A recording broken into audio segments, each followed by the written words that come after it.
And so with that said, there was something that I had been thinking about recently that came back to me. When I was 11, 12 years old, I had this feeling that my body was too small for me. Yeah, it is. You know? The human perspective is too small for what you've come for. That's why you got to let it go and merge it with that broader perspective that will include your human perspective, because all through your life you've been expressing your human perspective to your inner being, and your inner being got it. Your inner being has collected it all. So your total self is now ready to yield back to you what you've been asking for. Yeah. And was that my soul? Yeah. That was your glimpse of, that was your recognition and translating of that broader perspective. It happens to you often. You get those glimpses. Yes. But the glimpse is not meant to make you feel small. It's meant to call you to what is big. I feel that. Yeah. Absolutely. Yeah. To the point where now I feel like it's sort of integrated. Yeah, that's it. We call it blending, but that's what it is. Calibrate to your inner being. Jerry wanted to put on the spine of all the books, self-help from your total self. The industry didn't go along with it, but who cares? Right. I definitely feel like there's a sense of my spiritual self, and I guess this is reiterating what you said. I get this vision where, how you look at videos of fish in the ocean, and then there are these little fish that are on them, just kind of riding with them.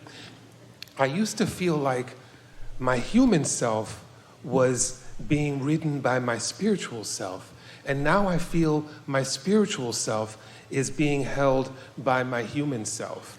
Well, when we say you are the creator of you, that's what we mean. So you've heard us say this before, but given what you just said, you're going to hear it differently this time.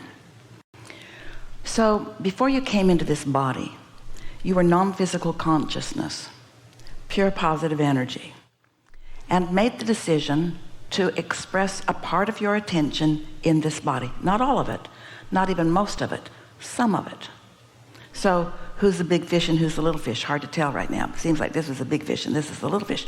So here you are, exploring life experience, sorting and sifting, and deciding from your important leading edge point of view what you prefer from your own life experience, not from hearsay, from your own life experience, launching these rockets of desire. So now that larger you, that inner being you, expanded because of what you experienced, expanded in an environment of no resistance. Oh, that's how you know that well-being is dominant.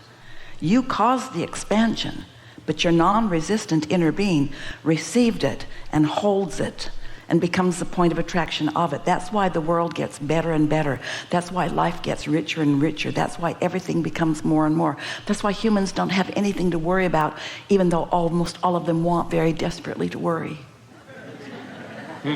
So you are the reason that your inner being expanded, and now your expanded inner being, who is literally encoded with the vibrational DNA of you because you launched it, holds it for you, calling you forevermore to the fulfillment of what you launched, knowing that not only will you receive it and be it in this expanded non-physical world from which new worlds are being launched, but that you will be able to receive it in this world, because if this time-space reality has the wherewithal to inspire it within you, it has the wherewithal to deliver it to you in all of the details that you yearn for, that you want. It's the ultimate to be able to turn thoughts to things. Do you know who you are?